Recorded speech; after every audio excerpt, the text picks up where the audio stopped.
Hello and welcome to the Hive podcast with me, Natalie Nahai.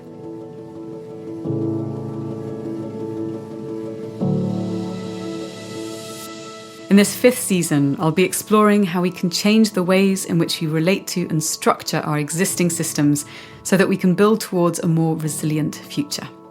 From alternative economic models and business practices to our role in and perception of the more than human world, this season will explore how we might design ways of living that both enrich and sustain all forms of life, not just our own.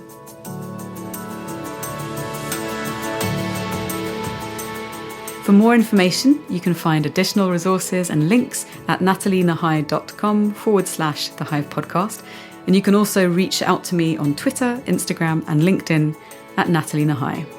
Thanks for listening, and I hope you enjoy the show.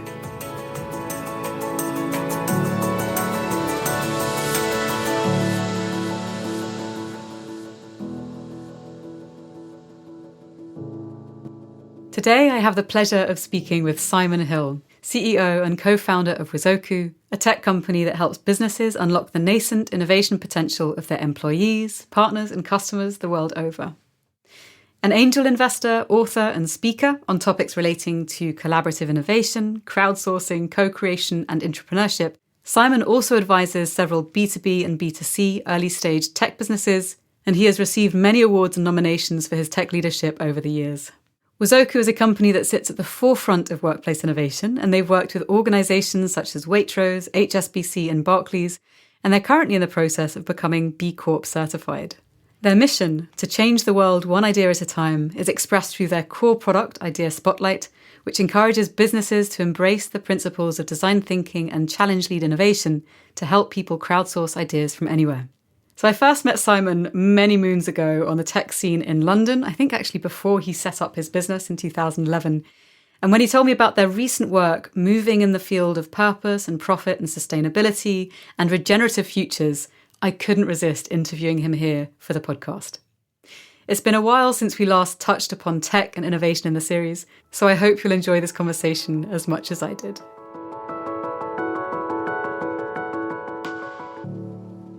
So Simon, one of my longtime friends, thank you so much for joining me here on the show. Good to be here. So I'd like to start by asking you the question that I ask all my guests, and that is, from your perspective, what do you think is happening in the global human psyche right now?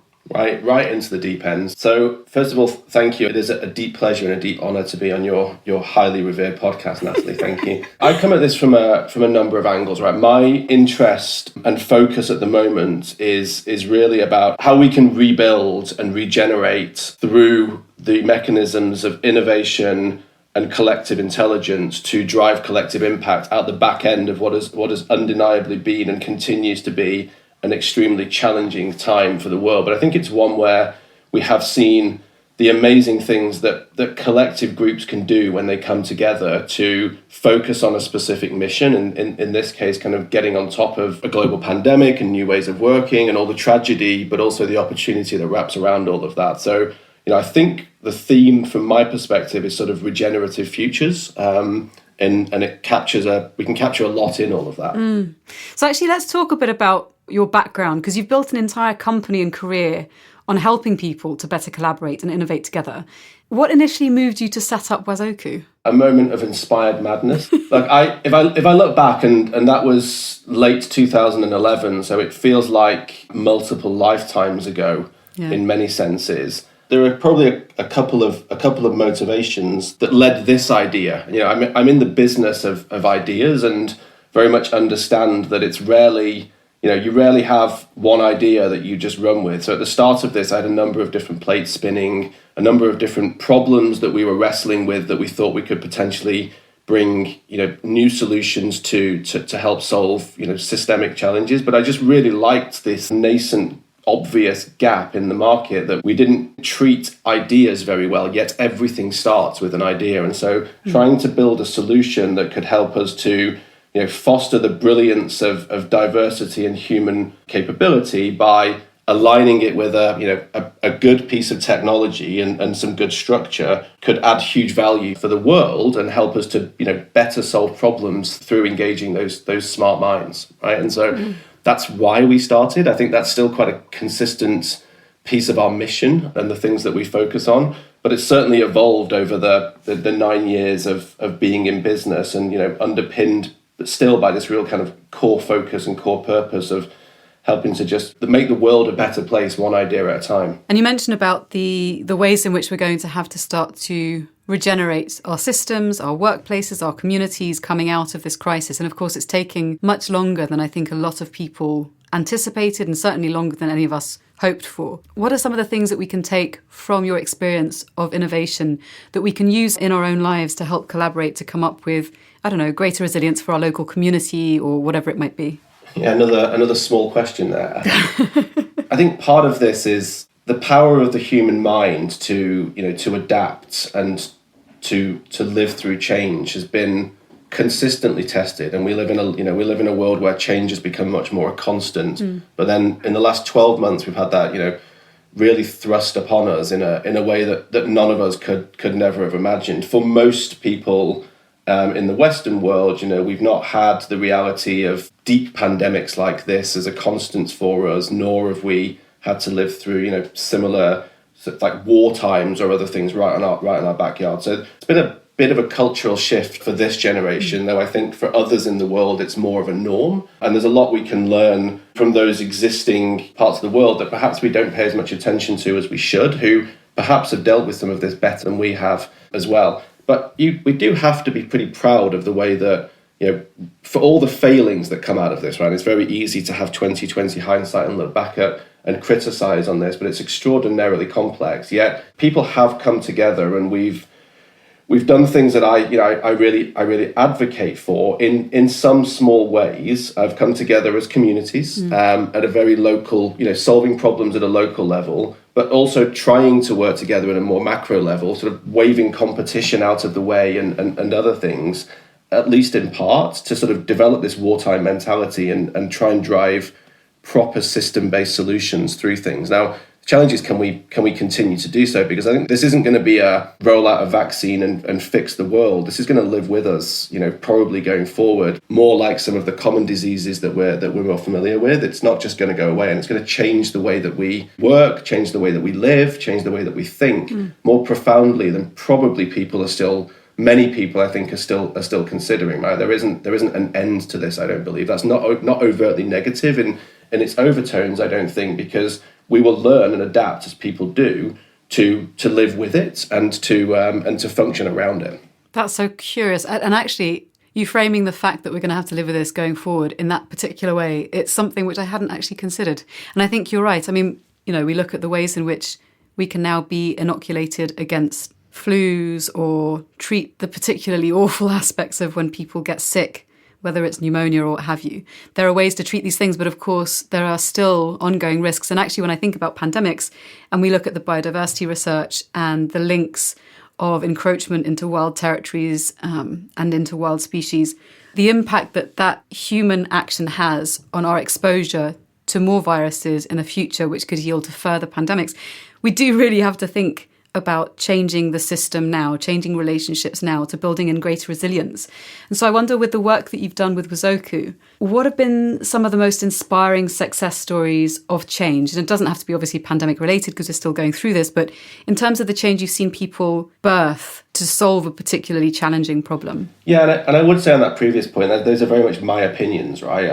It is not my domain area of expertise there. Others will have different viewpoints on it, but I think if we can anchor on that as a worst case, and if it's better than that, then great. Then that really helps us. And I think that's a lot of the work that I do, and a lot of the work that we're trying to do with people is that we've developed as a relative standard in the Western world, and perhaps beyond that, quite a short-term lens on many things that we consider about. We kind of exist in the here and now, and maybe in the very near term in front of us, but trying to anchor on something much further away. And that's why I really like this kind of concept as regenerative futures, where I can imagine anchoring on something where we don't have to mine any new natural resources, where we've mined everything and we can reuse and repurpose things, and the role that innovation and human ingenuity and creativity plays in all of that. So I appreciate I didn't answer your question, but it sort of led me in a thought path of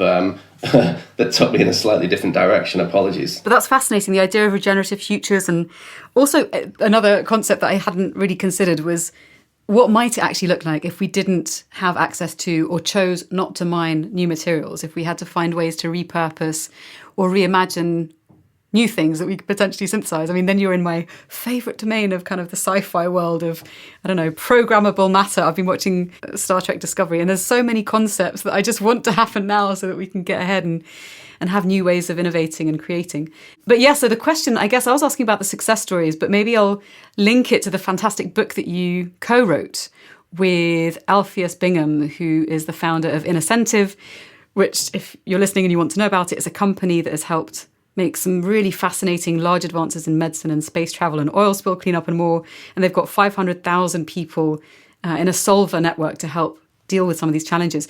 You guys wrote a book called One Smart Crowd, which celebrates the people behind some of the most impactful ideas that we've seen within humanity. Do you want to speak a bit to that, maybe why you wrote it and what it's about? Sure, and I will sort of try and weave in some answers to your other questions, so there's a decent flow through this conversation, and we're not sort of talking across each other a little bit. But Incentive, as you just introduced, was a nice adjunct. So we actually acquired the Incentive business back in last summer 2020. So bang in the middle of a pandemic, no opportunity to go out and travel. We did what all good, sensible British-based businesses were doing, went and bought a US company. But for me, the opportunity of adding in this immensely brilliant external crowd of diverse innovators and problem solvers on top of the work that we do predominantly as a software company to sort of facilitate the platform process and capability elements of how do you do innovation collaboratively and openly and sort of with the right structures to it, just resonated really strongly. And when we bought that company, I looked at this amazing group of almost 500,000 people from around the world and some of the stories that were being told, and just thought that it was a story that had to be told, right? So it really is a celebration and a recognition of the incredible capacity of the global human mind to solve complex innovation challenges. And what's really fascinating about a lot of the people that the book tells the stories of, and this isn't an academic book, it's a human-centered book telling the motivations and the background stories to 50 of the thousands of people that have solved these challenges over the years. What motivated them, why did they do it, and what kind of led them to solving the problem is that in many cases their domain expertise does not lie in the area of the problem that they solve. You gave an example of an oil spill earlier, and 2-decade-old problem of an oil spill up in Canada that great minds and engineers and others hadn't been able to figure out how to get the oil out of these frozen waters, and we're looking for a solution to do so. And the person that solved it, it wasn't the job they'd chosen to go and do. It wasn't their area of domain expertise now. It was something they'd seen in a summer job back when they were a teenager that came back into their psyche and just piqued their interest and led to a problem that the people who you would normally go to who are trying to solve this problem were suddenly met with this non-expert expert, if you like, who helped them to solve a problem. It averted a long-standing climate disaster. It solved a problem, and it wouldn't have been ever the person you would have gone to ask to help to solve it. And there are thousands of examples of this where it's brilliant generalists, which is maybe without the brilliant is where I'd put myself, all singing or dancing generalists with no real skills, have a really strong place to play in the world when it comes to, spotting opportunities and solving problems without necessarily having this really strong CV to say, I'm the person that can solve this problem for you. It is interesting, this ability to broaden the lens or open the aperture to be able to see qualities and experiences that are not on your CV, that you're not trained necessarily for, that nonetheless enrich the way in which you perceive the world, interact with the world, and solve for these complex problems. And in fact, one of the things that I'm curious to ask more about, if we circle back to the sustainability piece, which is something that I know that you're really interested in, is the fact that you guys at Wazoku are now becoming B Corp certified. And so I'm really interested to ask what motivated you to start the journey towards becoming a B Corp. So we've taken a number of steps, right? And I think one of the things that I spend a lot of time reflecting on and thinking about is what is the role and what is the duty of a of a CEO and of the C level within the types of organizations that we work with, which are mostly large multinational Fortune 2000 complex organizations. And, I have to, as the founder of an SME business that's a lot smaller than these, but work very closely with them, try and take my seat at the table and think about what are they dealing with? What should they be dealing with? And how the best way to empathize is to learn, right? And to think about it. So flip that on its head also is, as a founder, why do I do this, right? Why do I put blood, sweat and tears? There's 1,001 things I could have chosen to have done every day since 2011 when I did this, but this is the work that we're doing. And I think if you don't do that with a really strong purpose behind it, that you're going to struggle. So those two worlds kind of collided over the last couple of years, and me really thinking about, not just are we delivering good software to drive, decent outcomes, but how do we layer a for profit and for purpose layer into not just the work that we do as Wazoku, but to the work that our customers do alongside us in driving that. And for me, we have to walk the talk on that, right? And that was the bit. So it was a bit of my never-ending curiosity of wanting to learn. It's only part of the plan, right? B Corp is not a solution to a problem. It's a step in a direction. And I think that for me, forward-looking, agile-minded businesses that are looking to drive like collective impact need to recognize that there's no one big silver bullet to all of this. There are a number of steps. And I like B Corp because it's a movement. I like B Corp, quite frankly, from our perspective, because technology companies are not, on the whole, considering and looking at this as an option. It's kind of more looked at as a sort of retail and branding opportunity, I think, for businesses like Able and Cole or similar type of companies, and so there's only still a relatively small number of businesses that have got behind it, but it's growing and it's evolving, and it's got a strong purpose message behind it. So it's a part of our plan. It is not the whole plan. Do you then see, outside of obviously the brands that you've mentioned, maybe moving more into the tech sector and beyond, do you see a great appetite in companies to find solutions for issues around the climate, around inclusion, and broadly things that will help them to become more resilient for the long haul? Well, I think, let me tackle this a little bit differently, right? And maybe I could answer one of your previous questions through this as well. Is what last year we chunked this down in the kind of good agile way that businesses should tackle these big complex problems, and said, look, B Corp's a part of our plan, and it's going to take us some time to get there. And I'll be very honest, it is a journey, right? It's a journey that you've got to do a lot of work internally to set yourself up for it. You've got to be assessed and accredited, which is kind of where we are right now. But you've also got to get your board and your shareholders on board. And lots of that's an education piece, right? I kind of took it for granted that we would get the support that we needed. But actually, most people, our shareholders and board weren't familiar with this, right? It felt like a risk. It felt like an unnecessary risk in some ways. And it took some time to educate and get them on board. And back to that story around empathy, is walking that walk and really starting to dig into it lets me walk in the shoes of other people and think how we can start to enable it. But before that, we made a commitment that was actually inspired by one of our competitors, right? A lot of these things are not competitive issues, they're societal issues. And so we have to stop thinking about these as competitive differentiation points, but as important things that collectively we should all be doing. So one of our competitors in the US achieved carbon neutral status. I immediately, they put a call out on LinkedIn, said, is there anybody else that would like to learn from us, follow in our suite? We'd like, we see a chance to get our industry to be the first carbon neutral industry. And I, interestingly, from what they told me, was the first and only one from our space to jump on that and say, yes, we'll join you. And so we helped and we learned from them, and a US-based competitor, and achieved that carbon neutral status last year, which is, again, very hard to do for a company. It's not, and this is where it feeds into one of your previous questions, which is a very long answer, I apologize, is as you go through this, one of the things you have to, first of all, work out is how much carbon do you produce as a company, right? Which is probably blinding the obvious, but once you start to peel that onion back, you realize that most of the answer in that lies in someone else's domain, because it's all about where do you buy your products from and what is the carbon footprint of one of those products. And that's everything from a laptop to like a Kit Kat or something, right? It's like, what is the carbon footprint of any of the things that you buy into the office. And so then it starts to fold into your supply chain. It's implicitly systemic.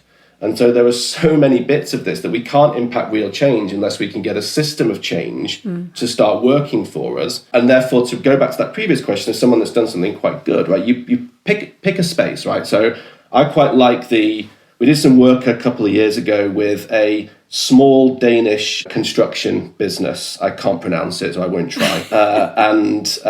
But there's a case study of it on our website, and I'm happy to share it with anybody, that did an upcycle challenge for waste coming from the construction and demolition industry. And to put that in context, the construction and demolition industry creates more than 2 times the waste of conventional waste outside of construction. So it's a real contributor to landfill and other things as well. Not necessarily always front page news. We focus on the plastics we throw away and other things, but actually knocking things down and not knowing what to do with it afterwards is a real challenge for the world, and bigger in many senses than others. So this company ran a upcycle challenge looking for sustainable ways to upcycle waste from the construction industry. And we helped them to run a crowdsourcing challenge on that was open to anybody that would be interested in forming a new business off the back of it. There were loads of great ideas, and the winning idea saved 40,000 metric tons of CO2, created a new company creating upcycled bike sheds in Denmark. It's a big biking country, and took that waste that would otherwise have gone to landfill and turned it into new business and a regenerative future for that aggregate, right? And I think that sort of answers lots of different questions in one, but it's all about that. What do you build in? What do you put through? And what do you throw away that you could reuse? Is a big part of why we're doing this, why we're learning, and why we're tasking our customers to think in the same way. That's extraordinary. And I think actually when you talk about peeling back the onion and seeing the layers and layers and layers of connected actions that are not sustainable, that add to the problem, and then really realizing the detail and scale and complexity of the issue, I think part of it, the hardest part maybe, is also just confronting that reality and then finding ways to change behaviours, change how we value certain things in order to get the buy-in of enough parties to be able to make real change. So as you're mentioning KitKat, I was thinking about Brewdog, the beer brewing company, which started out in the UK and of course now is worldwide, and how they've actually become the first beer brewing manufacturer that is carbon negative. So then immediately you have one example that you can point towards and say, okay, well, if we're going to do 6 o'clock drinks on a Friday at work, we can work with these people. But that's just one isolated example. If you're talking about having to completely rethink and redesign supply chains, that takes time as well. Yeah, and it takes commitment. And typically you go to beer, I go to chocolate bars. But and it takes a system, right? And I think that's why we're really, really focused on helping companies to take this leap from trying to problem solve for a specific event, which is typically how innovation and problem solving happens at the moment, right? Which is, I have a problem and now I'm going to scramble together and try and solve it. COVID's like that. To building broad scale capability across people and teams and organizations that enables us to do this a little bit more by nature, that then folds into an innovation system, right? I think we've got to stop thinking about innovation as this standalone peripheral activity and work out how to upgrade our innovation operating system to make it a part of the way that we work and much more a part of our DNA. And I think that the good thing about the sustainability and regenerative futures piece is it's much easier in many ways for people to empathize with that and understand how innovation plays alongside sustainability far more than I think we can with the sort of business as usual tracts that we've had so well ingrained into us by corporate process and bureaucracy and everything else. And when you're talking about innovation, are there any specific mistakes that you see companies make that stop them from building out that capability? There's lots, I think. I was talking to a professor from a business school yesterday that we were sort of musing over the lack of really good education. Starts there, right? Education around innovation and all the business thinking we get. It's like it's not really a core component yet. It absolutely should be and must be from a building shareholder value. But probably the biggest challenge really is that, as I said earlier, is that we've got into short-termist cycles. The average tenure of CEOs is getting smaller. The judgment of shareholders and share prices is all over the show. Whether it's government cycles or whether it's election cycles or whether it's just the judgment of an open model in terms of everyone's got access to everything all the time. It's just made us really short-termist, and I think that we've got to try and find a way to build in these longer-term anchors that allow us to be more adaptive and more flexible, but still think and invest for the long term. And you can't fix this stuff overnight. The biggest challenge that faces C-level and CEOs right now is really how to get out of the short-termist, reactive, firefighting mode that lots of businesses are in and build this more into the core of how we work going forward. It's not easy. And I think, especially as you say, if you're in a more Western individualistic culture and you're splitting your financial year into quarters, I mean, that's every 3 months you're having to come back to your shareholders and say, we are making gains in profit or whatever it is. That's a really specific way to reinforce the kinds of decision making that are going to be specific to the short-term benefit over long-term outcomes. Exactly, which is why I think this purpose piece, right? So if you look at the 4 pillars that underpin us, we've got people, platform, process, and purpose, right? This kind of nice sort of these nice 4 Ps of everything that have been somewhat scuppered by the 5th P of pandemic, but maybe not scuppered. Maybe it's a massive opportunity. But I think that purpose bit is the bit that again can be that longer term anchor as long as you commit to it and it's more than just words on the page.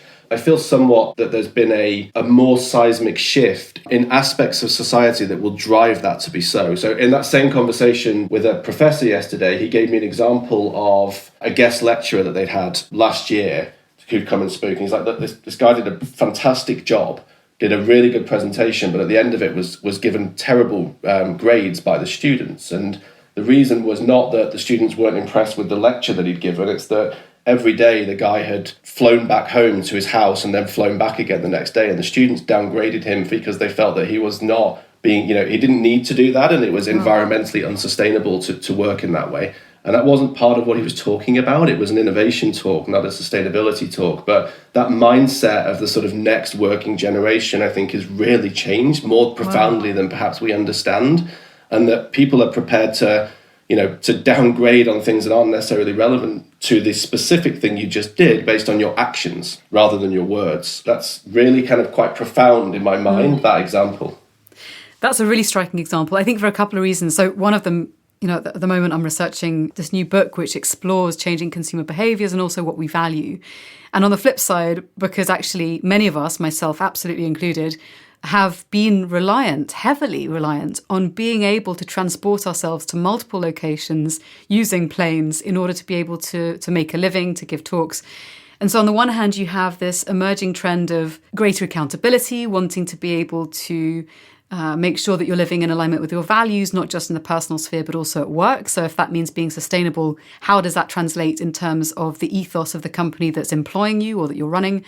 And then on the flip side, how we have taken for granted and ignored the consequences of this easy traveling and this ability to just, quote unquote, magic ourselves to a different location, which of course isn't magic and has a huge cost. Do you think that this shift in values is something that we're seeing more generally, not just in younger generations, but is it trickling up as well? I mean, I hope so. Like I said, I'm trying to lead from the front in terms of my organisation around all of these issues, but also in quite a reflective way, right? I don't stand and bang the drum to tell the team what they should be doing or how we should be doing it. I've allowed this to sort of organically happen, but to be honest with you, I don't know, because I think a lot of this change has really profoundly come into the psyche over the last 12 months, and I've barely left the house in the last 12 months, so I'm subject to mostly the information vacuums that I live in. But I hope so, right? I think there are certainly green shoots around all of this. As one indication that may or may not count for anything, typically the B Corp process is a few months. They're currently running a few more months behind because of over demand, right? They hadn't anticipated the demand that they would got. And I think that, maybe that makes me a bit of a cliche in the last few months, and if so, so be it, right? It's not really about that, but I think it does show that there are more people, because this isn't a small thing, right? You have to change you're legally required as a B Corp to consider impact of your decision on your broad stakeholders. So you change your company articles. It's not just a box ticking exercise. It's a legal thing, and so companies have to be doing that with their directors and senior teams on board and their shareholders on board. So I use that as a little indicator, but to be honest with you, I don't know. Right? I just think it's more. I think it's got more stickiness and it's more of a leap than the previous generations or iterations of a lot of this topic. It is a nice indication seeing that people are taking up the opportunities that exist now to actually take a step in that direction. And I wonder moving forward if we're going to see these sorts of ideas baked into the way that companies are built from the ground up. I'm encouraged to think that we will. I'm also encouraged to think that it won't be a side function, even though it may need a function around it, but become much more of a C-level topic that's sort of distilled down into the very fabric of an organization and the way that it operates. Every time something's quite functional and sort of works in a work stream, it never quite feels as meshed and quite as integrated as it needs to. Innovation's another classic example of that. You've got to find a way to bake it right into the heart of what you're all about. And I think therefore the need of businesses to attract future talent, whether the walk and the talk is good internally or not, has to be a good barometer for this, because I think that people will be increasingly selective about the types of businesses that they join where there's options, right? I think that will drive more and more of this as the workplace evolves. And I have another question, which I wasn't necessarily going to weave in, but I'm really intrigued to see what your answer might be. So a lot of people have been talking about the role that capitalism and consumerism is playing in the ways in which we consume and that we use up resources, and the ways that we talk about the living world in terms of natural capital or relationships as human capital, etc., that everything's seen through the economic lens. And I wonder what your thoughts are about the role that capitalism in general plays in terms of how we build forward in terms of sustainability. Like, do we need to redesign the whole system, do you think?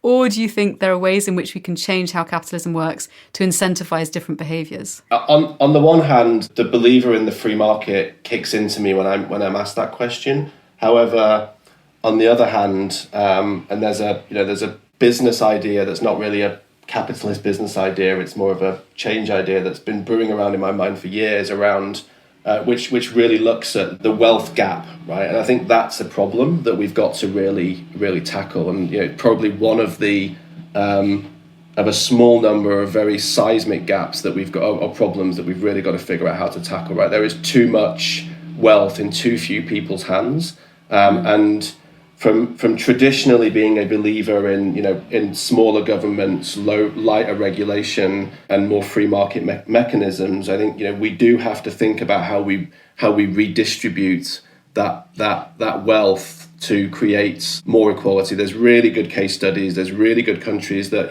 that manage this effectively, but it's huge, right? And but if we do not, then everywhere you've seen a minority majority, as in the long tail is bigger than the head of the tail, you get problems. And we're approaching a global tipping point on that I think will necessitate a rethink, right? Whether it has to be a drastic overhaul or not, and whether that's likely.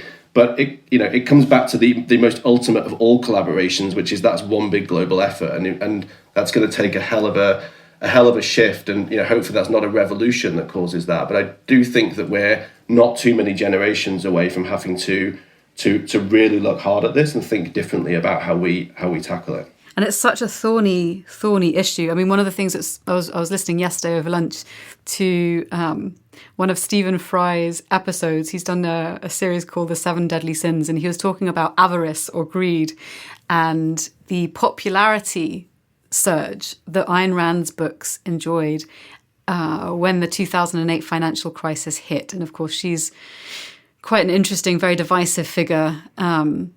She gets cited a lot by a lot of people who are more along the free market kind of libertarian end of the spectrum. And what was fascinating when he was talking about her popularity and the ways in which we think about economy is that we do have this sense of the right of the individual trumping all else. And of course, we forget, at least sort of this is the thing that comes to mind for me, we forget that individuals exist within a social fabric.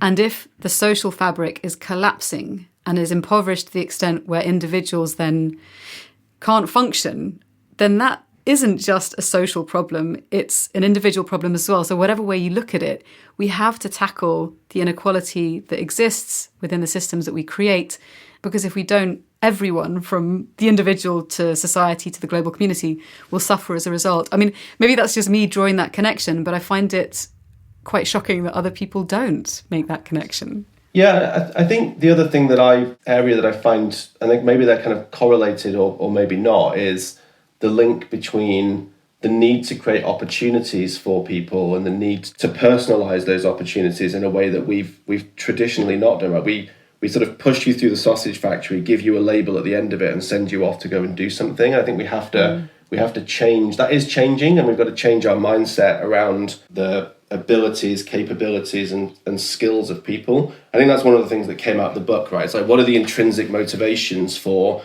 people around the world to have joined this crowd of innovators and then to participate in these innovation calls? And it's, it kind of digs into elements of human psychology and other things. And there's a real mixed bag, but money features for people that are lower down the Maslowian pyramid of just, I lost my job and this was, and I was low on self-esteem and other things, and this was a way that I found that. But there are many other reasons why people participate, and we've made money this definition of success and all that goes with it, and that's not really true for most people, right? I think it's a very different thing, and those intrinsic motivations in individuals, they're true. We've manufactured them in teams and in leadership and in other ways, and we need to address that change in psychology, which again is complicated because the system's been set up to think and structure it differently. Mm-hmm.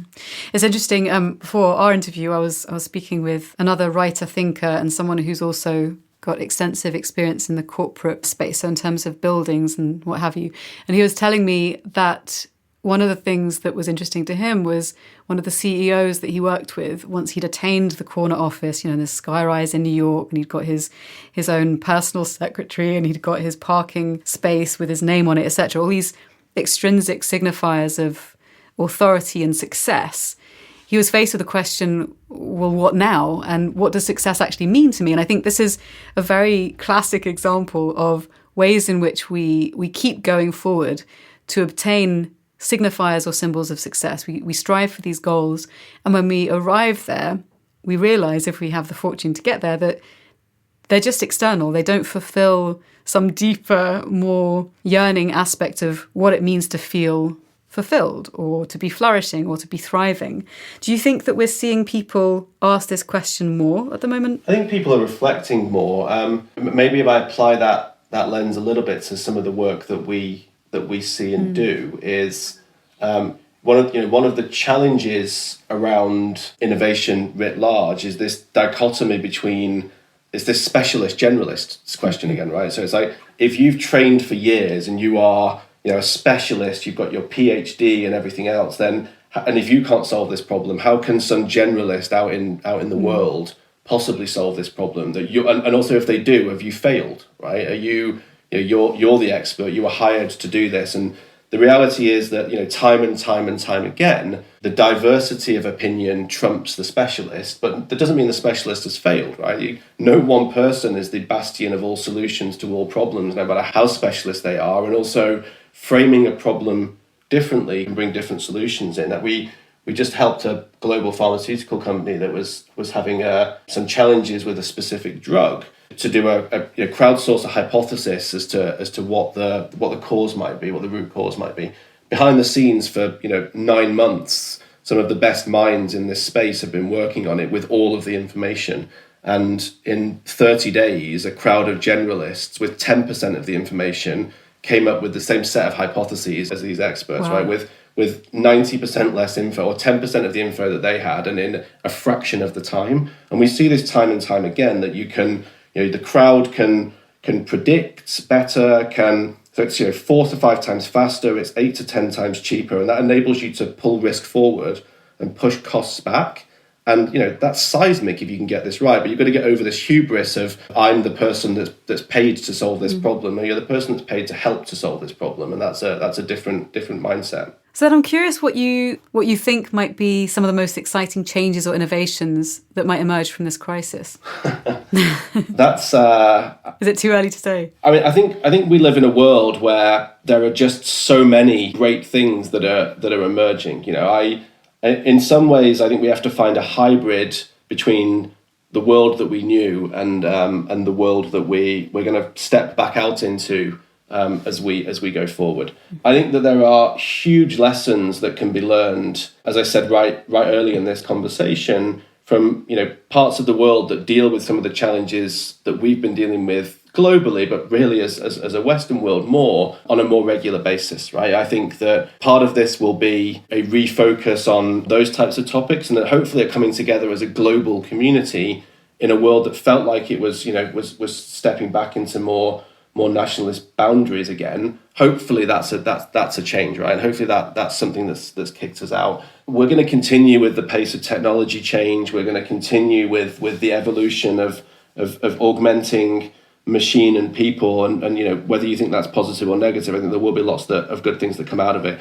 Probably for me, the single biggest thing is really anchoring on this whole thing of regenerative futures. And I think there is so much that we can do, right? I think there's this whole debate around plastics, and actually if you dig into it, it's another multi-layered debate. But actually really think about that, right back to the basics of how we deal with this regenerative futures story. And I stripped this back in my mind recently to something really simple, like the packaging you get around a sandwich that you buy from Waitrose or from the supermarket.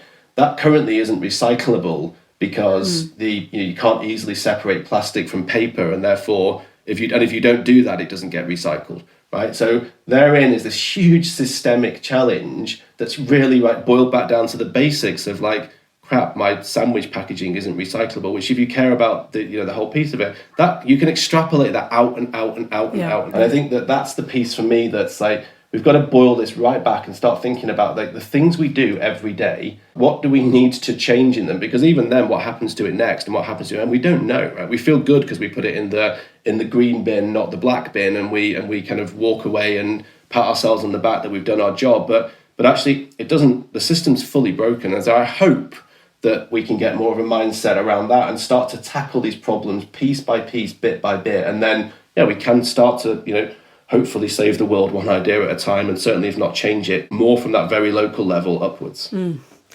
So I want to ask you if there is a book that you would recommend that everybody reads and why. I mean, the obvious answer is they should read One Smart Crowd by Simon Hill and Alpheus Bingham. But that's probably a little bit self-serving.